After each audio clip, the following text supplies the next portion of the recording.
All right, Eric. First ever podcast live. No, actually not first one. I did one back when I was at Iron Source. I think it was like a Game Fest 2019, 2018, whatever, and we did like on-sites. But good to have you here. Yes, it's been good. How was your trip to Europe? It was actually amazing. The whole family had a great time. I think lots of highlights, lots of lowlights, but for the most part, everyone got along. But we went from Paris to didn't stay in Paris, thank God, because I think Paris is kind of terrible these days. But we went to Lyon, and then we went to the Swiss Alps, and then we made our way down to Monaco. Monaco was like horrible. No.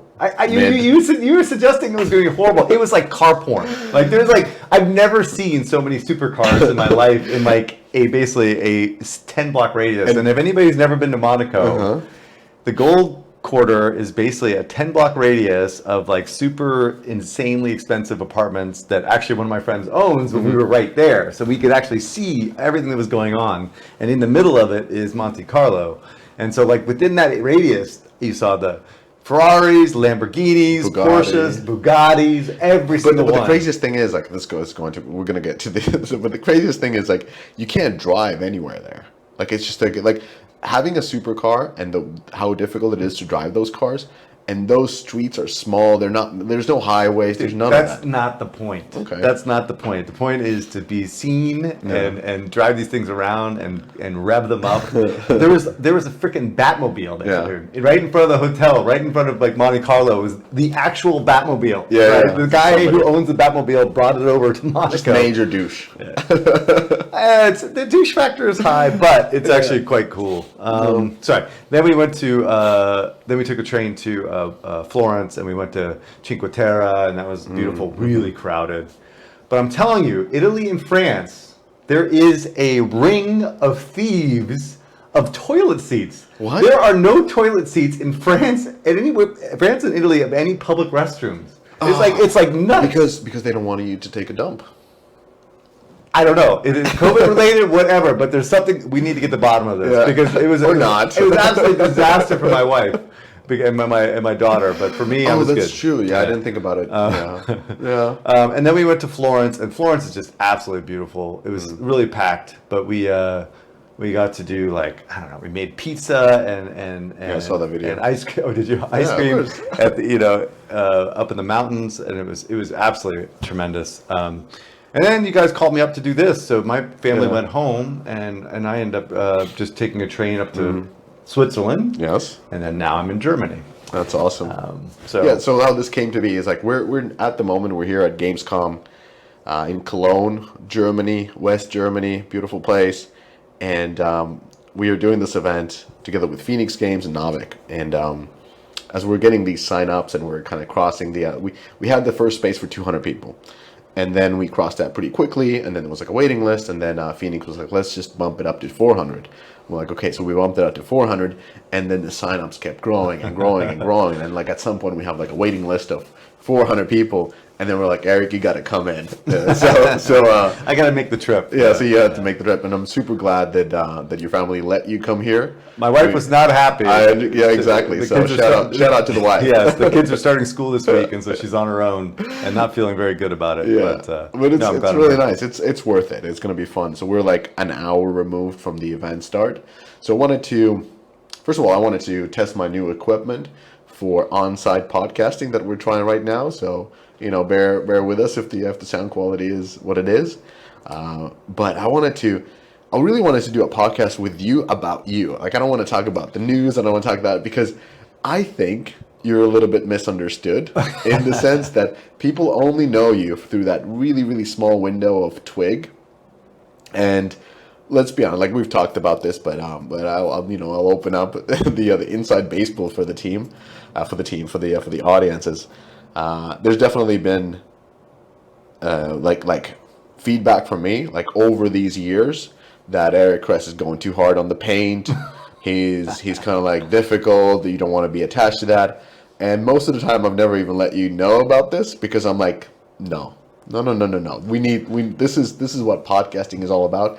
And what has happened over this time is all the doubters and all of the sort of like how would I put it, more like almost like self-cancellation type of a thing has evaporated. People are like, you know what? It's great that Kress is there to just shoot shit, you know, and I think you make, like, you are definitely the persona of the podcast and make everything matter. But people haven't seen the other side of you, which is the normal Eric, which is not ranting, which is actually a very analytical, a person who is working in this industry and has been working in this industry for decades and has wealth of knowledge, wealth of experience, and is a really, really nice person and much slimmer than in all the photos. so I got to get a new photo. Yeah, you're right. So let's start off with that. Like how, like, this is the most boring question, but how did you get into the games? I mean, I guess one of the things I always talk about is, like, I was always the guy behind the guy. When I was at EA, I was there for 7 years, and I did corp dev, and I did corporate strategy and brand strategy. And I was always working behind really smart people like Frank Gibeau. I was working with Frank, and for as an example, we would do an E3 debrief, which was like almost 100 pages of shite that we had to go through from like every corners of the organization, whether it's publishing, studio, etc. And then we narrow it down to like a 20-page deck that he would then come back to Redwood City and present to the entire publishing organization, right? About what happened at E3, how they were positioned and stuff. And so I was working on those type of projects with Frank, and again, the guy behind the guy, not presenting, but actually doing all the analysis. So that's the kind of work I was doing my entire time at EA. And then the same thing with Kabam, you know, people like Kent and Kevin Chu, and those guys are the ones that are the voices and the mouths. But I was behind the scenes doing all the like kind of the analysis. And so, and that's the way I've always been, whether I do the hedge fund stuff or not. And so finally, you know, Deconstructor Fund basically created a platform for me to like just express kind of be not the man behind the man, but the man. The man. So to speak. And so I guess what I would say to those that are kind of like put off by kind of my take on things or my you know, strong opinions is that these are the opinions that are in the boardrooms, right? These are the people, we were discussing this type of stuff behind the scenes all the time about these things that are going on in the industry. You don't hear about it as much because they want to keep these things quiet and keep that PR, that spin, you know, out there so that they can continue to do what they do. So I'm glad I just can provide a voice of, like, you know, kind of what is going on behind the scenes, you know, whether it's these deals that are happening, whether it's what Apple's doing, what, you know, those type of things. So yeah, I mean, that's kind of it in a nutshell. Most people on a, like, most, even myself, like, we're afraid to sometimes voice our opinion in public, but you're not. Why? Well, in some ways, not that I'm above the fray, but what I do, my profession, I'm independent. So you know, like, you're right, I probably will never be able to get a job at Apple, right? Or I think neither do I. those days are done. And also not by my own doing, but through association. Exactly. So Apple, this is recorded with Apple. I have Apple Computer. I have Apple Arcade. I actually use a lot of Apple products. I'm associated, and now I never can work at Apple. Exactly. But nor would I ever want to work at Apple, right? I mean, my days of working at big companies are far over at this point. But and frankly, the hedge fund guys and the investors, they want an honest opinion, and all they get is spin. So the reason that I'm successful is because I give them something that they can actually use to get an edge in the market. And so through them, you know, I have some cover, right? Because they still, they're never going to cancel me in the way that something like Apple or EA would. So yeah, I don't care. And plus, you know, I'm older, right? So I'm not like, I've done reasonably well, right? So, you know, I've, you know, maybe 5 or 6 more years in my career, so I don't have to worry about, like, you're going out with a bang. Both guns blazing. But I mean, that's basically it in a nutshell. Yeah. And I know that people, like, the thing is, like, our audience is incredibly senior. Like, we get CEOs of publicly listed companies listening to your opinions every week, and being angry at you or being of the same mind at you, but feeling something, and it makes them think. So it's definitely resonating, and I'm really happy that I haven't listened to the naysayers who have then turned. But what do you do now? Like, what gives you the independence? What are you doing? Like, when did you leave Kabam? Kabam was your last corporate gig. Kabam was like 8 years ago, right? Yeah, so I've been doing Gossamer for 8 years. And I think the way I always describe it is I have the hedge fund business, which is like 16 people that I talk to on the hedge fund long only side that I advise for kind of a retainer model, right? And basically trading all these names that we're talking about, whether they're short AppLove and Iron Source Unity, or a lot of people were short CD Projekt or short Roblox was like one of the big trades, but CD Projekt was really. And actually, you went hard on the pain. Like as they were going through this, you were like these guys. Yeah, that was. I mean, in all honesty, I think that was one of my best fundamental short calls because the people's expectations for that game got so out of whack with what it was even possible. Right now. Again, as I've said many times, I did not predict that it would get pulled from the PlayStation Store. That is insane, right? But the fact is, I knew that they were a terrible console developer and that they were trying to push the envelope with the tech. And that anyway, so that was a really good call. The Roblox was a good or bad call, depending on how you look at it, because I basically said the entire year last year on the podcast that Roblox has no way of growing in 2022 because of what their strategy was, and I outlined it very specifically, right? Even though the stock went up tremendously during 2021. Maybe I was a little bit early, but my hedge fund guys take that and they know when it's too early and when it's not. And then when they start to see the chinks in the armor, then they short it, right? And they make money on that. So anyway, that's a big part of my business. I consult for Warner Brothers, doing like corporate strategy for both mobile and console. And they're fine with you just being on Hinge because you're independent. Yeah, and they're more of an independent as well. Yeah, you don't get like from your corporate part. Like you've worked for Google, if I'm correct. I did Google a long time ago. Fun Plus, Sega, a few others. Amazon, exactly. So you have big public ones. And for them, like you being outspoken, you're still because you're not working for them for them, but you're working. How would I put it? As an independent consultant. It's like it doesn't affect that. That's awesome. And actually, part of the reason they want me involved is to basically provide them honest feedback and opinions about what's going on out there. So it tends to work pretty well. That's good. That's awesome, and you've done well. Yeah, I mean, I know some numbers. You've done well. I've done okay. Yeah, you've done really well. Yeah, so don't worry about Kress. He's not, in his cellar playing games in his pajamas. He's done very well for himself. Yeah. If both of your doubters would know how well you've done, they'd be like, "Oh shit!" I need to join a podcast and give some opinions. No, but I really enjoy it. I think Chris Petrovic was the one that kind of set me down. I was maybe 2 or 3 years into the consulting thing with Gossamer, and things weren't going as well as I had hoped, and I was starting to look around and see if there's anything else in industry. And Chris Petrovic looked at me and said, "Dude, what are you talking about? You're a lone wolf. Dude, don't go work for someone else. Do your own thing. Figure it out." It makes sense, right? Kind of got me straight. And the other piece of advice I got at the time that was really good is that you can't do one thing. You have to do many things. Because if you just do one thing, you'll drive yourself insane, right? And so that's when I started looking at Warner, looking at other consulting agreements, doing the podcast, all these things.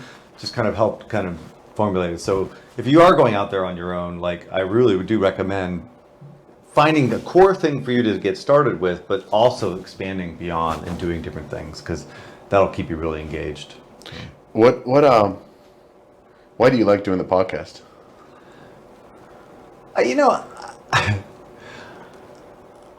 There's a certain level of outrage I have at the spin that goes out there that is hard to voice. And what the feedback that I get that is most powerful to me is when people say, "Oh my God, I was thinking the same thing, but I thought I was crazy," right? When you hear these PR bullshit things about how VR is doing, or the Newzoo stuff about the VR forecast, or everyone knows that cloud gaming is dead, DOA, right? Yet you still see press releases about "Oh my God, this is amazing! This is the future of technology." The 5G. 5G is my favorite. That is the worst. It's this is the killer app for 5G. But what when 5G comes? What then? It's nothing. We'll all fly. 5G is crap. You can't, anyway. And so having a way of voicing that and just expressing that to people that kind of are in the same situation as me, analyzing what's going on in the market, that's the most fun for me, actually.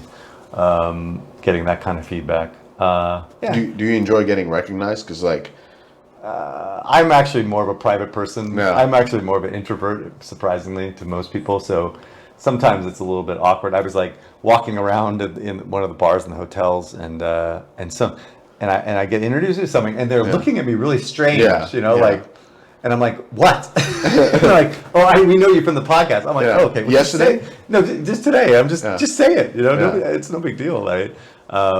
It's weird. It's weird because like our industry is so small. Our podcast is small. Like, it has good numbers comparably to other podcasts in there, but it's not like Joe Rogan. It's not impulsive. It's not. It's normal audience would not recognize. So when we come to a city like Cologne during the time where all the boilers of the ocean are here, and we go to a room and like people are like, that's Eric Kress. And they're like, is Eric Kress here? I'm like, yeah, he's standing over there. I was like, wow, I need to go and say hi to him. And it's such a trip for people because it's the same thing for me because I don't listen to gaming podcasts, but for others, it would be weird to talk to somebody who I've listened to thousands of minutes to, or even probably thousands of hours with some of them.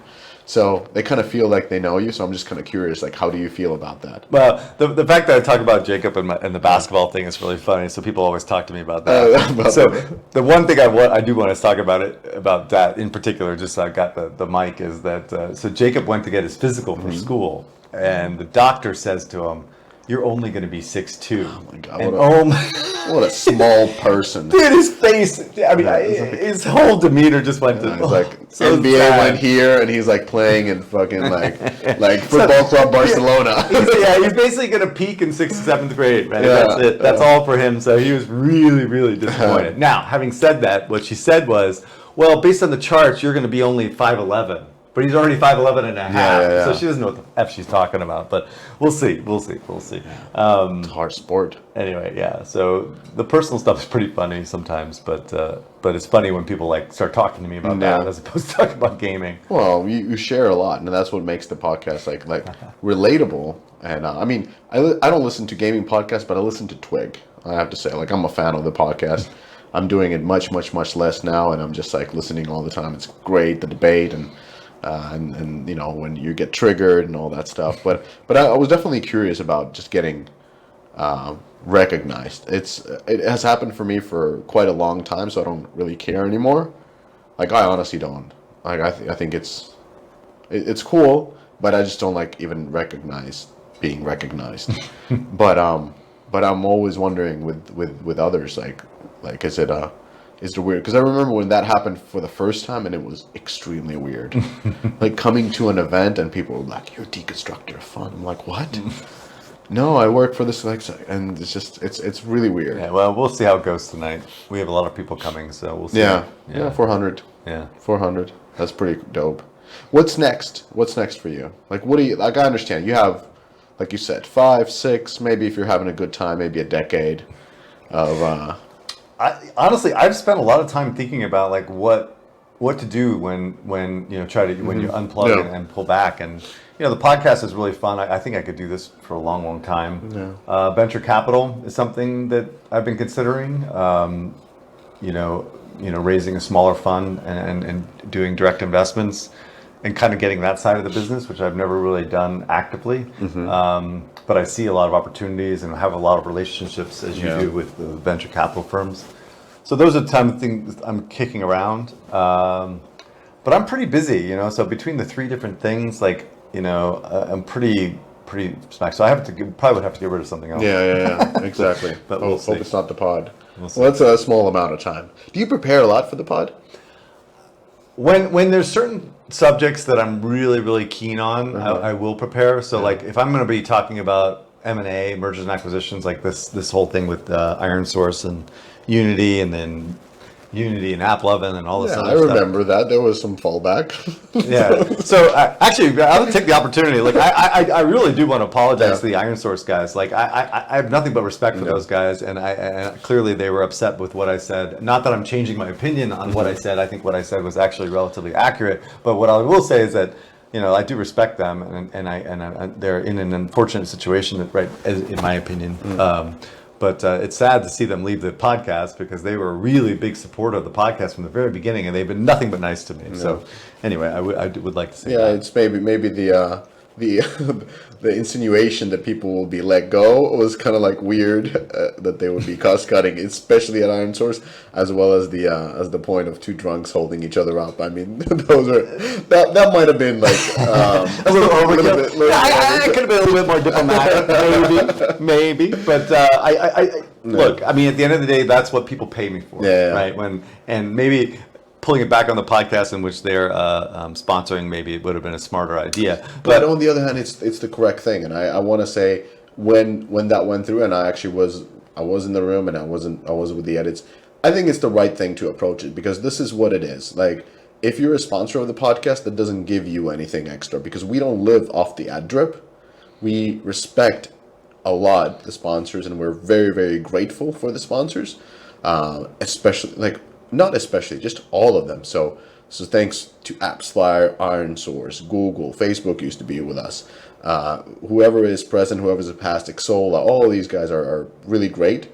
But nevertheless, we will still hold on to our own opinion about the market, whether they're involved or not. Yeah, and in all honesty, the money that we get from those sponsorships is "quote unquote" mice nuts. Yeah, it's not going to move the needle for me whether or not I have an opinion. So that was really the point for me, is like, because I was looking at the edit files. I'm like, should we cut? I'm like, no self-censoring. This is it. This is Eric's opinion. He's gonna write it, and he's gonna hit the storm. And you hit the storm not only with the sponsors, but he also hit the storm from industry peers who are like, he's off on this and so forth. So, but what I like the most about you is that nearly every podcast starts with you apologizing of something that you said last time, which means like you have hard opinions, but you still pull them back or change your mind if there's different data coming in. No, and one of the questions that I was talking to Laura about me in general is like, what are your strengths? Like what makes you good at what you do? And I think I honestly I have three superpowers, right? And I'll just go through them quickly. One is that I am a great listener. Like I get on the podcast and I rant and I do my thing, and I may not listen to the people on the podcast as much as I should. But when it comes to the one-on-one conversation, shut the fuck up, Ethan. Yeah, shut the fuck up. Well, yeah, that's well deserved. But when I actually talk to people, I listen to them, right? And if they have an opinion, I absorb that, right? These opinions are not my own. These opinions are opinions from lots of different people that I talk to on a regular basis. So I am a really good listener, right? And just in general, because I think one thing I do think, and it's really important to know, is that everyone has value in terms of their opinion, right? They may not be the most sophisticated, the most interesting person, but they have like intrinsic value about what their opinion, and whether they work on the line as a UA person or they're doing product management, like they have experience that is valuable to listen to. So I always use that. The second thing is, I think what I do really well is synthesize lots and lots of information and bring it down to like actionable opinions, right? And that is the job of being in Wall Street, is trying to take all this information. There's so much information on gaming right there, but just kind of figuring out what's the most important bits, And then the final thing, and this is the thing that maybe you shouldn't, these new people in the industry should know, is that I'm an 85%er. Right? I've always been an 85%. What does that mean? My whole career. Oh, like I am never 100%. Yeah. Like I get 85% of the intel information.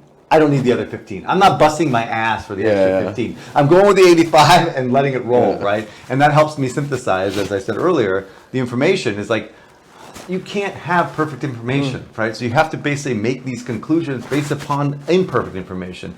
But a lot of times then I get things wrong, right? Yeah. Sometimes I don't make, there are certain, and I'll talk about that in a minute, like where the biggest mistakes I've made, but 85% is usually enough to come to really good conclusions and to articulate them well. Someone like Eric Seifert is more of like the 95 to 100% type person, right? My wife is like the 110, right? So I drive her insane, right? So it's 85% it's clean, good enough. right? It's good enough, right? That's never good enough for my wife, right? You know, it's 85% done. No, it's not. You're like the YouTube of the analysis. You're like, not the HBO. Exactly. But that really helps because you don't get mired in the muck and the minutia. You focus on, someone like Candace, for instance, at Newzoo. Like she's not at Newzoo anymore. Right. Well, she was at NVIDIA. Newzoo. Yeah, she's at NVIDIA. She's like one of those 100% type people. She's hardcore. So anyway, and I think those three things are good. And the other thing related to that is like my entire career, I've never tried to be good at anything I don't like to do. Yeah. Right? When I was at EA and I was doing FP&A, there was no fucking way I was going to tick and tie P&Ls to the dot 0.1 percentage or whatever the fuck they were doing. I would always do the market data stuff. So never be good at shit that you don't want to do and do the stuff that you like to do. And that served me well. So that's the same idea as the 85% rule. And that's how it manifests itself. So you mentioned the failures. What are the sort of like on your career that have been like, fuck? I think, but you still kind of remember, not like you want to take them back, but they could have been like taught you a lot. But I don't have any real regrets on the career, my career progression at all. Except I wish I had worked in New York. Like when I was in investment banking, I wish I had like 1 or 2 years in New York to experience what it's like to do that. That's one somewhat regret. What are you missing about the New York? Like hanging out with Strauss? Yeah, just like pumping iron with Mr. Shred, He's my game industry crush. I always bring him up. He's like, he would be the podcast guest of the lifetime. Exactly. Just to experience what it was like to be in Manhattan working at an investment bank, I think that would be really cool. Just doing coke. That's what I think about New York bankers. Maybe back just then. lines and just. No, that's one. I other than that, I think, I don't really regret anything that I've done. I think everything made sense. I mean, I was going to talk about like some of the mistakes I've made over the years because I'm never always right. Like the one thing I missed, like the Switch, for instance. Like I was totally wrong about the Switch. I mean, that was. I shifted pretty quickly. Like it wasn't like I was wrong until like a year ago. I was basically shifted once the thing came out. It just was. But ironically, everything I was saying about the Switch came true in the sense that it's a shitty device. It's really bad hardware. The tie ratios are terrible, and there's like no participation from third party. But they kept selling, and they kept making games, and they kept doing well, and so that thing's taken off. And now I'm very bullish, kind of on the Switch. That was like probably my biggest error. It's not big. Do you like working in a team? Are you more like? Have you always been like a lone wolf? I miss being part of an organization. Kabam was actually a really great place to work, where you just shoot the shit and talk a lot of trash and just have fun and like kind of like. And because I was at a level like a VP level doing corporate strategy, I actually had like some authority there and to get things done. Did you have your own team? No, I'm still a lone wolf. I'm still like an that's what I was contributor. I would wonder like people having 1-on-1 with Eric Kress and be like, hey, so what do you want? Like, I don't give a fuck. Like, just deliver this. Yeah, I've never really managed anybody. Yeah. Have you coached anybody? Yeah. Oh no, I've done tons of coaching. Part of my job at Warner is to help kind of level up the organization there in terms of thinking about these things and giving that industry expertise and advisory kind service. Of directing them on where they should be looking and where to go and what's happened in the past and how we can learn from that. So lots and lots of that. But in terms of like directly managing people, that's not my bag. Executive track is definitely no. You're in an IC track all the way. Dude, I've been saying this all along. I think, look, I don't have the right BMI to be executive EA. Well, you're getting there. I'm close. I'm getting close, but I'm surprisingly still close. Yeah, I mean, a couple of injections away. No, and I just don't have the gift of politics, right? Really? So was that something that you found challenging in your career, the politics? Oh yeah. So that. I guess that was kind of the big thing when I realized, like, when I was at EA and I was doing a lot of this work, I was butting heads all the time because I would try to be objective and look at the analysis of the data, but that's not the way things are run in a big organization. Like, you can be as right as you want to be, but that's not the way it's run. And I was just butting my head, and it was butting my head against this constantly, and it came to a point where I was so stressed I wouldn't get any sleep. I'd be trying to solve these puzzles in my head about how to maneuver, and it'd be like a Rubik's cube that was unsolvable. Like maneuver the organization. Yeah, how to maneuver, how to get what I was seeing executed against or action in the organization. It was impossible. Right, it was just not within me to figure out that game theory on how to do it. Besides going to Frank and say, "Hey, dude, this is bullshit. This game is not going to do well. Why are we spending all this money against it?" Right, and then you piss off like a million people in the organization, right? Because you've just basically gone over the head of like 3 people in between you. So it was pretty clear from the very get-go that I was not meant for that. It's just not my bag, and so. That's why I left EA and started doing the independent research stuff, because that suited me much better. And then Kabam was a great way of getting back into the industry, learning free to play, learning mobile from really, really, really, really smart people, but then also in a small organization which I could make a contribution. So. Yeah, Kabam was pretty large in the end still. Yeah, but not EA large, but still. Yeah, a lot of it was in China. The group in San Francisco was actually the exec team was relatively small, so it was really easy to do stuff there. It was cool. I liked it a lot. That was really fun time. What's sort of exciting for you in the industry? I'm really excited about what's going to happen with the quote unquote metaverse stuff. I think I've talked about this, or at least I did on the Navic. I'm not really excited as much about blockchain per se, but I'm excited about what interactive social experiences are going to be built for different audiences. So when you think about the way I think about the industry is that it's all about adoption, right? So when we were in '98 when I started in gaming, it was like 18 to 24-year-old males. Now everything was being optimized against interactive experiences for those type of kids, right? And now everybody plays games, right? And so I think the second wave of what I would consider Web3 is the fact that there is a social interactive experience like World of Warcraft, like things like Fortnite, etc., are going to be built for a much broader audience, and so that bring people into that. And so those are the teams that I'm excited to see what they do. Whether it's replicating something like Animal Crossing to a broader audience, or The Sims is actually a really great opportunity to get that audience, Second Life stuff. Yeah, and those are the experiences that I think that'll bring much more people into the social interactive space. That's what I'm really excited about. I'm excited about console. I think console is still the best game in town. I think mobile is going to be a struggle for the next 24 months, easy, if not more. I think that whole industry is changing as we speak. And everyone I talk to in industry this week is talking about the same thing. It's it's never going to be the same, It's never going to be the same. You're not going to. It's always changing. Nothing is ever the same. Well, we've had a good run for the last 8 years. Yeah, crazy run since 2009. Yeah, and it's still a huge industry. Yeah, it's just that if you're not optimizing against whales, if spend is impossible to target. Not really. Think about the I'm mostly impressed of the latest titles. I've been mostly impressed by the Stumble guys. Stumble guys. So they hit like 100M run rate in a pretty much a year by making a game that is essentially a hyper casual version, not hyper casual, but borderline hybrid casual version of Fall Guys. Oh, right, on the mobile, right. That one. Yes. And the fact that it was done by a team with no previous experience in a town in Finland that is so far off that it makes it's like Twin Peaks town.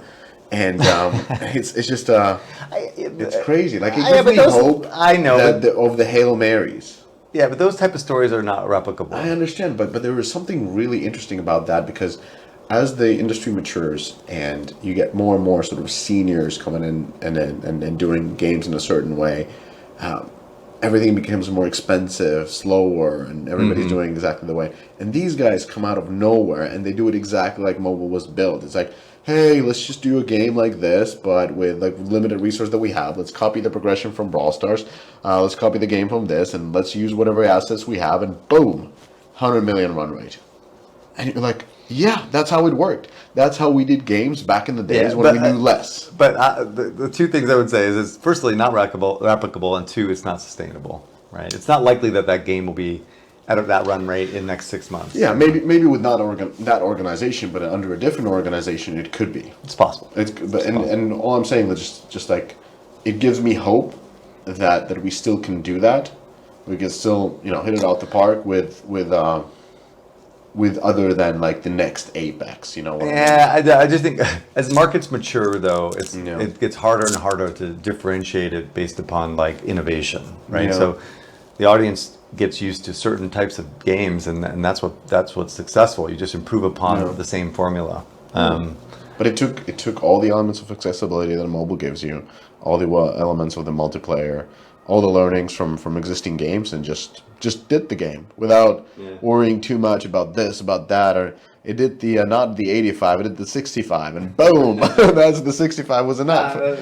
I'm sure you know those guys. Yeah, I don't know them, but they're so far off that I've maybe been once skiing in that area. So, but kudos to them. It's really impressive. Let's do, like, before I let you go, I'm not going to actually let you go because we're going to the same event together from this. So I'm going to do word association with you. Oh my God. Okay, so let's start easy. World of Warcraft. Best game ever made. I know you want me to be quick on this, but World of Warcraft is almost the perfect game in the sense that it has everything games want. Progression, exploration, graphics, character development, social. It is the ultimate new social game. MMOs are like that. So yes, World of Warcraft is like kind of the pinnacle of what customers, like what that type of customer wants. All right, let's go a little bit of a harder one. Voodoo. Come on. Oh, wow. I mean, I do think hyper casual is just not going to be around much longer. I think everyone's coming after them. But I've talked to other people that say that that's not the case. But I just don't think that's what publishers want. I mean, that's what not the platforms want. Blockchain games.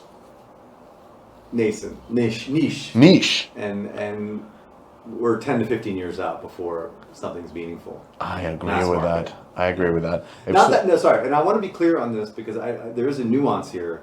There will be successful blockchain games. I think someone will figure it out, but it'll be so niche that it will be like the original like Ultima Online or something or something like very niche that will monetize really well and they'll make money.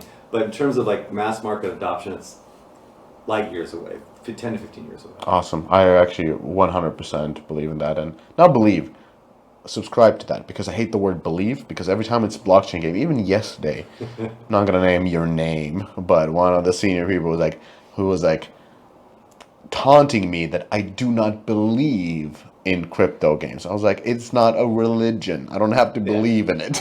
I mean, and this is the example I use every time, and I don't know, it's not that profound. It's like when you looked at mobile in 2008 and you saw smartphones, it was freaking clear that your total addressable market was 7 billion, right? You knew that the adoption was going to happen whether or not. You throw everything you can at like making games. You just throw and see what sticks. Let's build a fucking game in which you do fake money at a social casino and spin.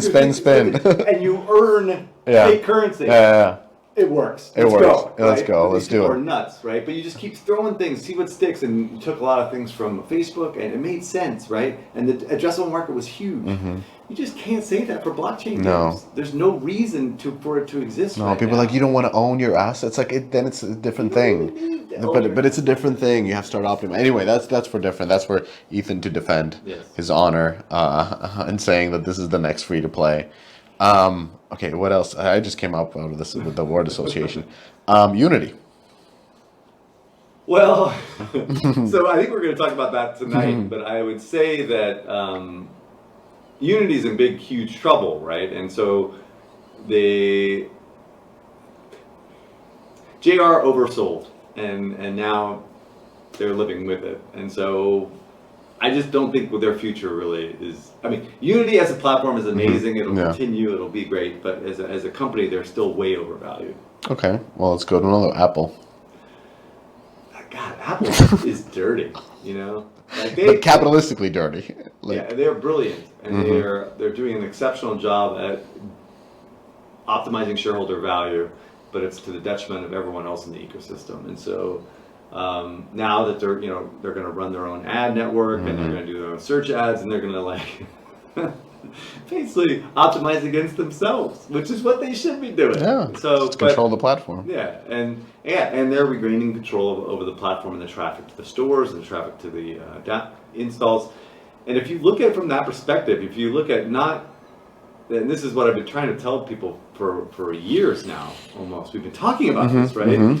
Is that they are optimizing against their own benefits, and they don't care about who they step on. Apple first. Apple first, always. And it's not even what their actions are; it's the reasons behind their actions, right? That's what you have to think about, right? Where are they trying to go?